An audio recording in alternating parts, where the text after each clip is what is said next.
Hello साथियों, नमस्कार। एक ऑनलाइन क्लास में आपका हार्दिक स्वागत है। मैं जय सर आप लोगों के बीच साथियों टीजीटी पीजीटी आर्ट यानी कला से संबंधित साथियों महत्वपूर्ण वीडियो पे प्रश्न लिखे हैं।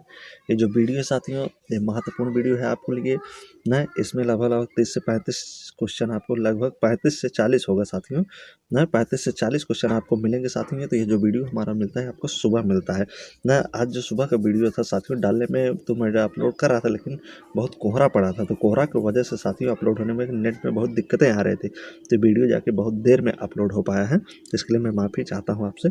तो चलता हूँ, वीडियो को स्टार्ट करता हूँ। आज का जो वीडियो है ये प्रश्न में है आपके, देखिए तो बहुत ही इंपॉर्टेंट होने वाला है वीडियो आज का। तो यहाँ पे है ए रामचंद्रन की चित्र श्रृंखला है ना। जो ए रामचंद्रन है इनकी चित्र श्रृंखला है, पूछ रहा है कैसे है। बाउल डांस है, बिजूका है, एयात है या उमरक खयाम है। तो वीडियो अच्छा लगे तो वीडियो को आप लाइक करेंगे, दोस्तों के पास शेयर करेंगे। नए व्यूवर्स जो हैं अभी तक नहीं चैनल को सब्सक्राइब, तो चैनल को जरूर सब्सक्राइब करें साथियों। बेल आइकन के घंटी दें ताकि हर नोटिफिकेशन आप तक पहुँचता रहे साथियों, ठीक है ना। तो यहाँ पे देखिए ए रामचंद्रन चित्र श्रृंखला है, इनमें से कौन सा है रामचंद्रन का। तो यहाँ पे जो राइट आंसर आपका बनेगा एयात। एयात जो है ए रामचंद्रन की ये चित्र श्रृंखला है। अगला है द नाइट कैफे किस कलाकार की रचना है। द नाइट कैफे, कैमलिक पिसारो, सेजा, पालगोंगा या वान गॉग। द नाइट कैफे किसकी हो जाएगी साथियों। तो द नाइट कैफे जो रचना है साथियों, तो ये रचना आपको बनेगी वान गॉग की, द नाइट कैफे ना। तो महत्वपूर्ण क्वेश्चन है सब इसमें, जितने क्वेश्चन है साथियों। तो उम्मीद है कि आप लोग पेन कापी लेकर बैठे होंगे, नोट डाउन भी करेंगे और आंसर भी अपना कमेंट बॉक्स के माध्यम से दे रहेंगे। निम्न में से कौन एक प्रिंट मेकिंग कलाकार है।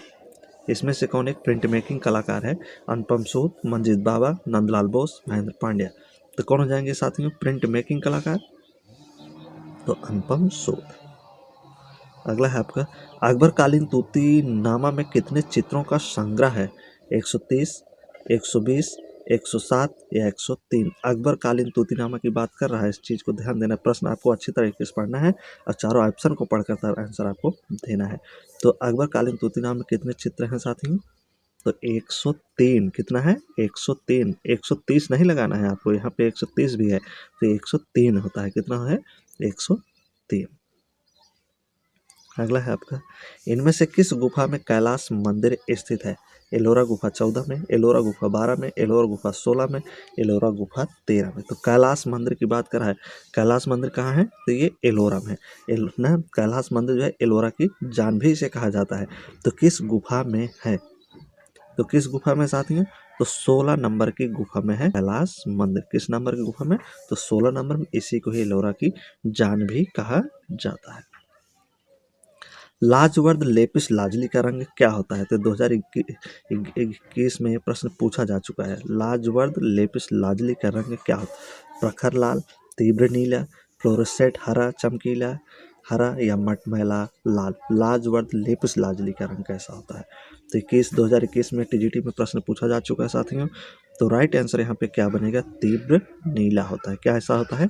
तो तीव्र नीला होता है लाजवर्द लेपिस लाजली का रंग। अगला है आपका सिंधु घाटी सभ्यता में चित्र अवशेष ज्यादातर किस रूप में प्राप्त होते हैं। सिंधु घाटी सभ्यता में जो चित्र अवशेष हैं ये ज्यादातर किस रूप में प्राप्त होते हैं। बर्तन में, भित्तिचित्र में, पांडुलिपि में या इनमें से कोई नहीं। तो कहाँ से प्राप्त होते हैं साथियों सिंधु घाटी सभ्यता में जो चित्रलिपि हैं ज़्यादा। तो ज़्यादा जो मिले हैं साथियों तो बर्तनों पर मिले हैं ना। जो मृदभांड होते थे, जो मिट्टी के बर्तन होते थे साथियों, उन पर ही चित्रकारी ज़्यादा से ज़्यादा मिला है सिंधु घाटी सभ्यता में। किस पर। बर्तनों पर। किसने हास्य व्यंग्य चित्रों का निर्माण किया है। तो किसने हास्य व्यंग्य चित्रों का निर्माण किया। अनिनाथ टैगोर, रविन्द्रनाथ टैगोर, गगननाथ टैगोर या वीरेंद्र टैगोर।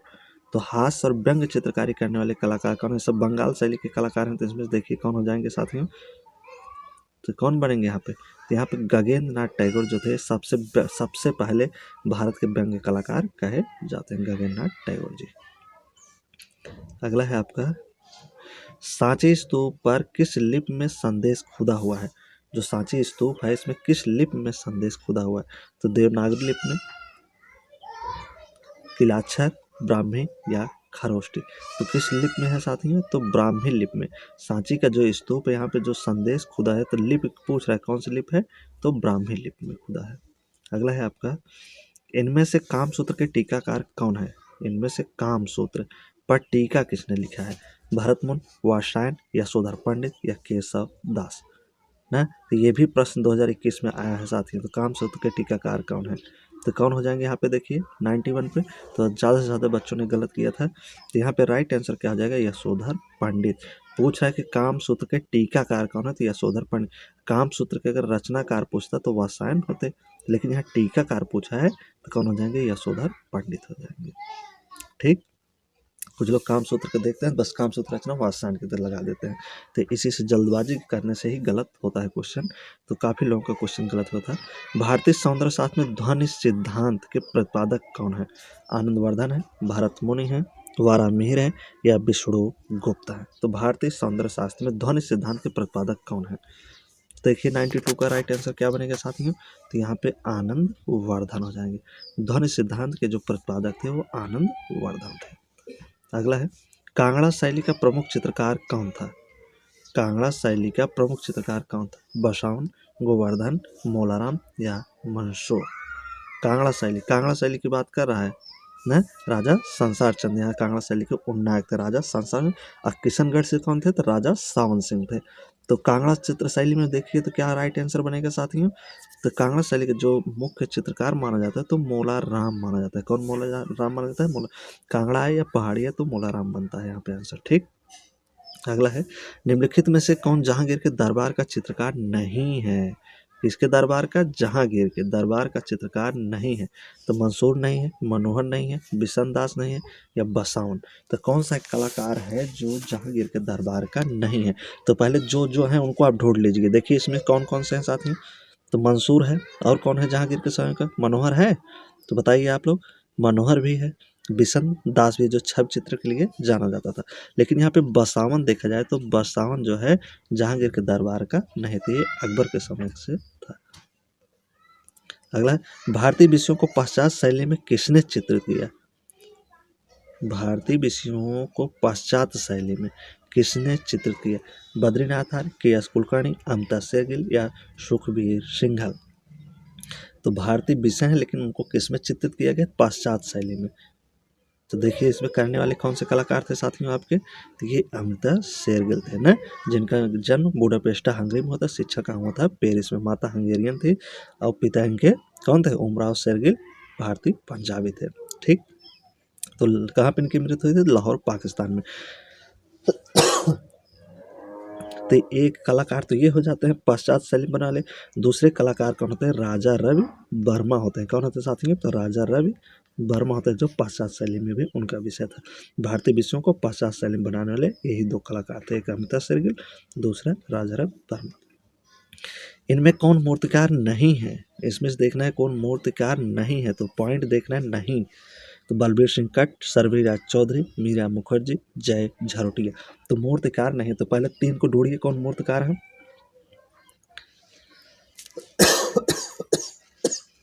तो देखिए इसमें मूर्तिकार कौन बन रहे हैं तीन ने? तो बलबीर सिंह कट भी मूर्तिकार थे, सर्वरीराज चौधरी भी मूर्तिकार हैं, मीरा मुखर्जी भी मूर्तिकार। लेकिन यहाँ पे जो जय झरोटिया है ये मूर्तिकार नहीं है। तो राइट आंसर आपका जो बनेगा डी बनेगा। नहीं पूछ रहा है ना।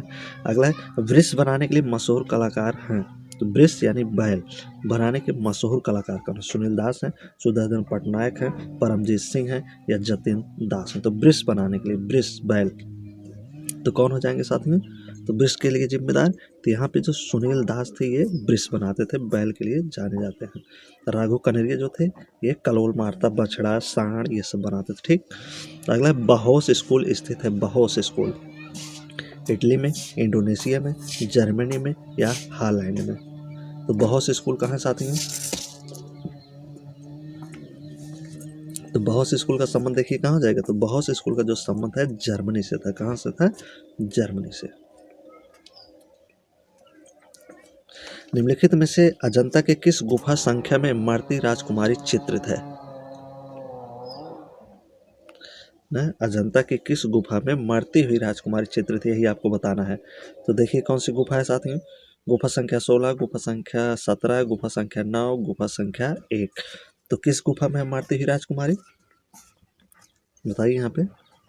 ना। तो यहाँ पे एक 17 गुफा है जिसे साथ ही चित्रशाला कहा जाता है। तो 17 गुफा में जनता की सबसे ज़्यादा चित्र बने हुए 17 नंबर की गुफा में। ठीक, एक में आपका जो होता है क्या है, पद्मपाण बोधिसत्व का चित्र है फर्स्ट में ना। तो यहाँ पे देखिए जो 16 नंबर की गुफा है इसी में आपका क्या है, मरते ही राजकुमारी का चित्रण हुआ है। अगले प्रश्न बढ़ते हैं।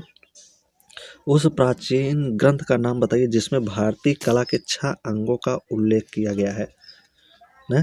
तो 6 अंगों का देखिए उल्लेख कहाँ किया गया है, चित्रलक्षणा में, कामसूत्र में, जयमंगला में या कला सूत्र में। तो 6 अंगों का किसकी बात कर रहा है, 6 अंगों का चित्रण किस ग्रंथ में किया गया है। तो कहाँ किया जाएगा साथियों 6 अंगों का चित्रण, तो यहाँ पे जयमंगला, जयमंगला जो है किसकी है, यशोधर पंडित के द्वारा लिखा गया है ना। तो जयमंगला जो था वो यशोधर पंडित द्वारा लिखा है। तो इसी में 6 अंगों का चित्रण देखने को मिलता है। चौर पंच से क्या डैश डैश द्वारा लिखा गया था, वात्स्यायन, बिल्हड़, यशोधर पंडित या शशि कला द्वारा। चौर पंच से क्या, तो किसके द्वारा लिखा जाएगा चौर पंच से क्या साथ में, तो चौर पंच से क्या आपका जो लिखा जाएगा किसके द्वारा लिखा जाएगा, बताइए यहाँ पे किसके द्वारा लिखा जाएगा, यहाँ पे बताइए, कमेंट करते रहिए आप लोग। तो बिल्हड़, बिल्हड़ के द्वारा जो लिखा गया था, क्या लिखा गया था, चौर पंच क्या, एक है कल्हड़, कल्हड़ के द्वारा क्या लिखा गया था, राज तरंगड़ी। तो ज़्यादा से ज़्यादा लोग इसी में कन्फ्यूजन बनता है। तो बिल्हड़ जो था चौर पंच क्या जो है ये बिल्हड़ द्वारा लिखा गया था, जो राज तरंगड़ी थी कल्हड़ द्वारा लिखा गया था। अगला, कौन सा राजनेता कार्टूनिस्ट था, इसमें से एक राजनेता है कार्टून बनाता था, सुषमा स्वराज, अटल बिहारी वाजपेयी, बाल ठाकरे या इंद्र कुमार गुजराल। तो कार्टूनिस्ट बनाकर ही अपनी जीविका का सबसे पहले स्टार्टिंग किए थे तो बाल ठाकरे थे जो महाराष्ट्र के थे। गीत गोविंद के लेखक कौन है, तो गीत गोविंद के लेखक यहाँ पे देखिए कौन हो जाएंगे, लेखक की बात कर रहा है तो लेखक यहाँ पे जयदेव की ही रचना थी गीत गोविंद। प्राचीन विक्रमशिला विश्वविद्यालय किस नगर में स्थित था, ये जो प्राचीन विक्रमशिला विश्वविद्यालय किस नगर में है साथियों, तो रांची, भोजपुर, दरभंगा या भागलपुर। तो विक्रमशिला विश्वविद्यालय की बात कर रहा है, ध्यान देना है ना। जिसे पाल का एक शासक था जिसने ना, कौन था, तो धर्मपाल, पाल वंश का शासक धर्मपाल था ना।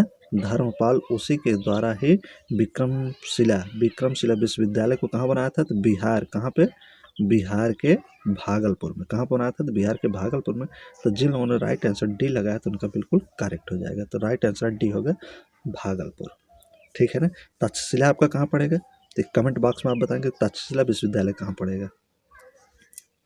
मार्ग पत्रिका के संपादक थे, मार्ग कौन सा पत्रिका है, मार्ग पत्रिका, मुल्क राजानंद है, कुमार स्वामी है, निहार रंजन रे है या मोती चंद है। तो मार्ग पत्रिका के संपादक कौन है, तो मार्ग पत्रिका के संपादक कौन है, तो मुल्क राज आनंद हो जाएंगे। एक होता है पत्रिका कांटा, कांटा के पत्रिका के संपादक कौन है, तो जे स्वामीनाथन, जिसे जगदीश स्वामीनाथन भी कहा जाता है। तो इन सब डाटाओं को आप याद रखेंगे साथियों, तो एग्जाम में आपको बहुत ही हेल्पफुल में होगा साथियों। अगला है, अभ्रंश शैली के चित्र इनमें से किस पोथियों में प्राप्त होते हैं, अभ्रंश शैली के चित्र इनमें से किन पोथियों में प्राप्त होते हैं, गीत गोविंद में, नाट्यशास्त्र में, षडांग में या चित्र सूत्र में। तो अभ्रंश शैली के चित्र पूछ रहा है, अभ्रंश शैली में बने हुए चित्र कहाँ मिलते हैं, कहाँ मिलते हैं, गीत गोविंद से। तो गीत गोविंद से और क्या मिलता है, रसमंजरी के भी चित्र मिले हैं गीत गोविंद से, ठीक है ना।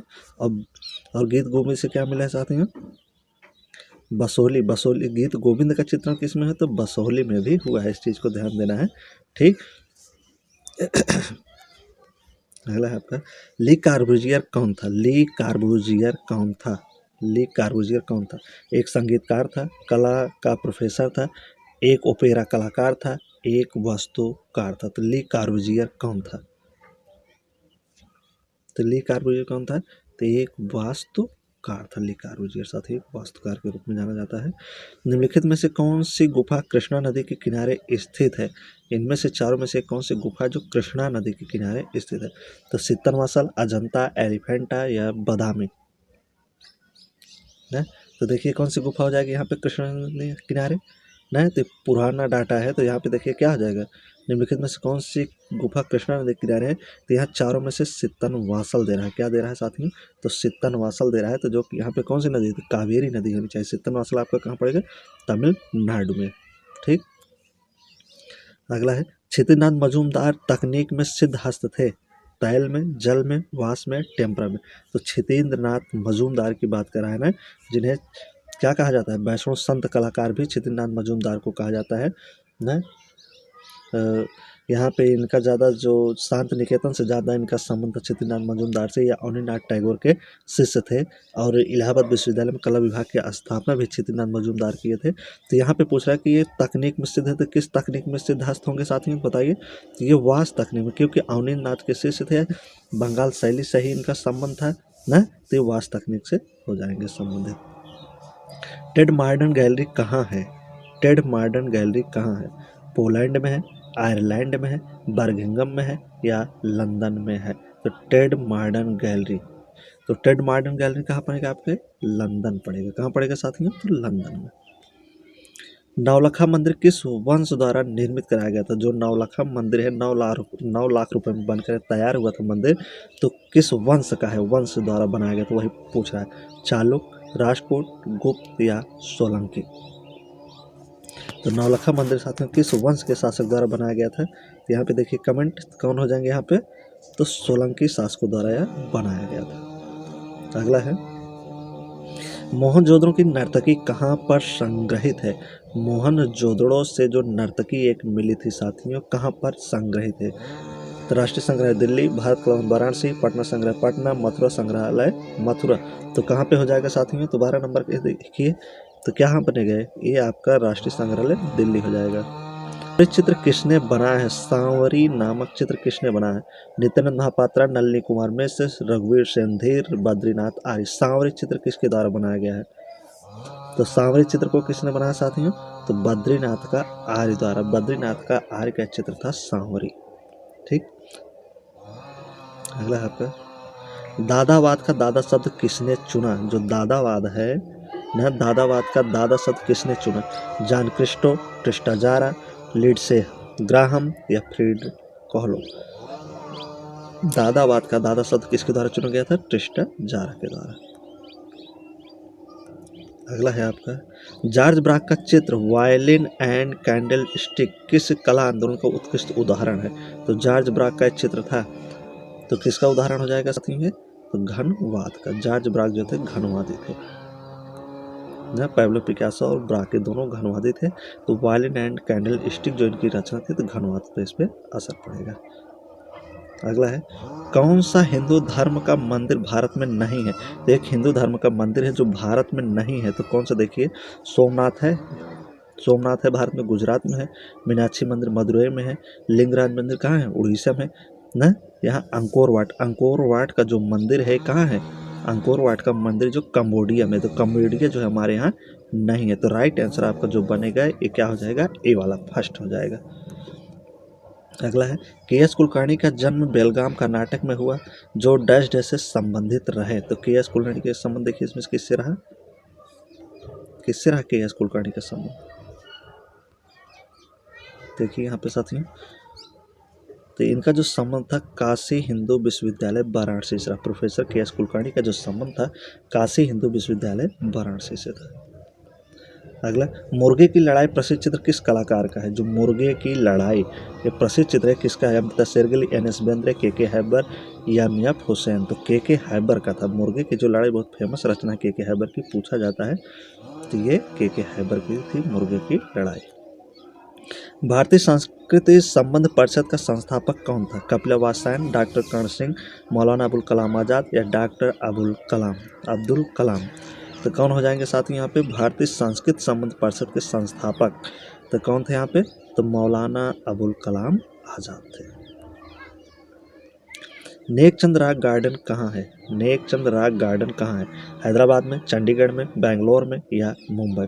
तो नेकचंद सैनी द्वारा बनाया गया गार्डन है। तो कहाँ पे है साथियों? ये जो नेकचंद सैनी थे साथियों, तो ये इसको क्या बोलते हैं, सड़क विभाग में काम करते थे ना, जो सड़क योजना से काम होते, तो उसमें एक अधिकारी थे, तो इन्हीं के द्वारा बनाया गया था साथियों। तो ये चंडीगढ़ में बना, तो वहाँ पे जो कंकड़ मिट्टी को होते थे उसको इकट्ठा करके पार्टों को एक गार्डन बना दिया था।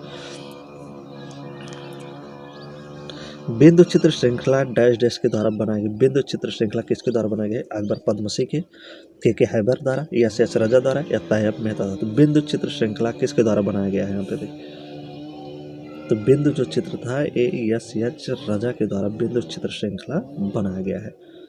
जॉन कांस्टेबल संबंधित हैं। John Constable rococo painting, baroque painting, हरेना रेनेसांस पेंटिंग या इंग्लिश रोमांटिक पेंटिंग से।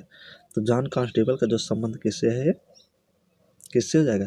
इंग्लिश रोमांटिक पेंटिंग से। अगला है आपका, नर्मदा नदी के उद्गम के पास कौन सी प्रसिद्ध चित्र है? नर्मदा नदी बात पूछ रहा है, नर्मदा नदी के पास कौन सी चित्र है? गुफा है, चित्र गुफा है, बादामी है, शीतलमासल है, जोगीमारा है या बाघ है। तो नर्मदा नदी के पास साथियों कौन सी गुफा होगी साथियों? शीतलमासल तो आपका कावेरी पड़ेगा ना, लेकिन यहाँ पे क्या पड़ेगा? तो जोगी मारा। नर्मदा नदी के पास कौन सी गुफा है? तो जोगी मारा है। माइकल एंजेलो की प्रसिद्ध मूर्ति डेविड किस सन में बनाई गई थी? माइकल एंजेलो की जो प्रसिद्ध मूर्ति डेविड वो किस सन में बनाई गई? 1654, 1554, 1504, 1604। तो कब बनाए गए थे साथी ये? तो 1504 में। अतिथाद्वात को इसका नाम और घोषणा पत्र किसने दिया? लॉरेंस ड्रेक, ब्रैकेंसी, एंड्रे ब्रेटन या है आपका वेस्ली कंडस्की। तो एक बार प्रश्न आप लोग देखिए, अति यथार्थवाद का घोषणा पत्र नाम किसने दिया ना? तो कौन दिए थे साथियों? तो एंड्रे ब्रेटन। तो ये रहे साथियों आज के 20 महत्वपूर्ण क्वेश्चन, सॉरी 20 नहीं साथियों, ये रहे आपके आज के महत्वपूर्ण क्वेश्चन। लगभग 35 से 40 क्वेश्चन है। तो उम्मीद है कि सारे प्रश्न अच्छे थे साथियों, तो आप लोगों को समझ में आए होंगे साथियों। तो वीडियो अगर अच्छा लगा हो, प्रश्न अच्छे लगे तो वीडियो को आप लाइक करेंगे, दोस्तों के पास शेयर करेंगे साथियों।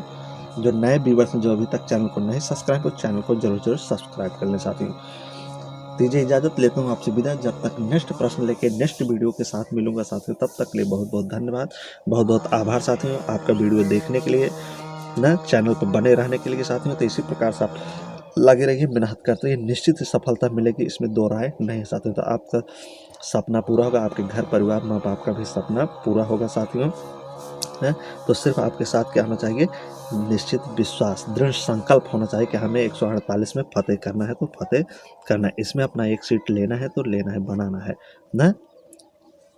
तो कहा जाता है साथियों, ना दिक्कतें ना परेशानी तो क्या मजा है जीने में, ना दिक्कतें ना परेशानी तो क्या मजा है जीने में, आधी तूफान भी थम जाएगा जब लक्ष्य बना होगा आपके सीने में 148 फतेह करने की। तो धन्यवाद साथियों।